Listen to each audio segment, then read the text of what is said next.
உலகத்தின் உருவாக்கம். அப்பொழுது ஆண்டவர் இருளிலிருந்து பேசினார். வெளிச்சம் உண்டாகக் கடவது. உடனே வெளிச்சம் உண்டாயிற்று.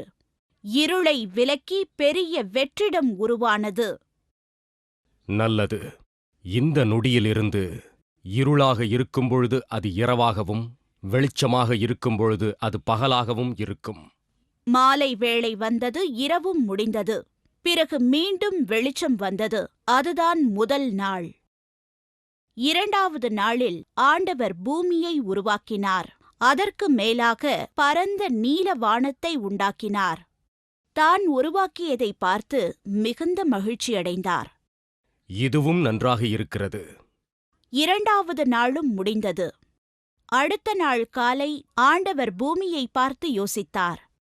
பூமியில் இன்னும் சில விஷயங்கள் சீராக இருக்க வேண்டும்.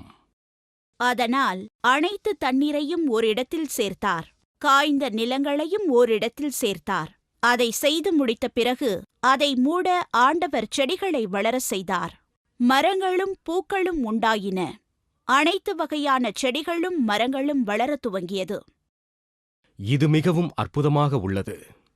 அது மூன்றாவது நாளின் முடிவு. நான்காவது நாளில் ஆண்டவர் பூமியை பார்த்து யோசித்தார். பகல் வெளிச்சத்தில் இன்னும் ஒரு மாற்றம் தேவைப்படுகிறது. அதோடு இரவும் மிகவும் இருளாக உள்ளது. அதனால் பகலில் வெளிச்சம் வருவதற்கு ஆண்டவர் ஆகாயத்தில் சூரியனை உண்டாக்கினார். அத்துடன் நிலவும் நட்சத்திரங்களும் இரவுக்கு அழகு சேர்த்தது. அதை உருவாக்கி முடித்ததும் ஆண்டவர் அந்த அழகை பார்த்து ரசித்தார். இது மிகவும் அற்புதமாக உள்ளது. அடுத்த நாள் ஆண்டவர் சமுத்திரமாக சேர்த்து வைத்த தண்ணீரின் மீது தனது கவனத்தை செலுத்தினார். இந்த தண்ணீரில் உயிர்கள் செழித்து இருக்க வேண்டும். அவர் சொல்லி முடித்த அடுத்த கணமே அது நிறைவேறியது. கண்ணிமைக்கும் நேரத்தில் கோடிக்கணக்கான மீன்கள் பறந்து விரிந்த கடலில் உருவாகியது. பெரிய மீன்களும் சமுத்திரத்தில் நீந்தியது. ஆண்டவர் பறவைகளையும் உண்டாக்கினார். அதை ஆகாயத்தில் வெகு தூரம் பறக்கவிட்டார். இது மிகவும் நன்றாக இருக்கிறது. அன்று ஆண்டவரின் சித்தம் நிறைவேறியதும் ஆகாயம் இருளத் தொடங்கியது. அதுதான் ஐந்தாவது நாளின் முடிவு. ஆறாவது நாளில் ஆண்டவர் பூமியில் உயிரினங்களை உருவாக்கினார். சிங்கங்களையும் புலிகளையும் கரடிகளையும் உருவாக்கினார்.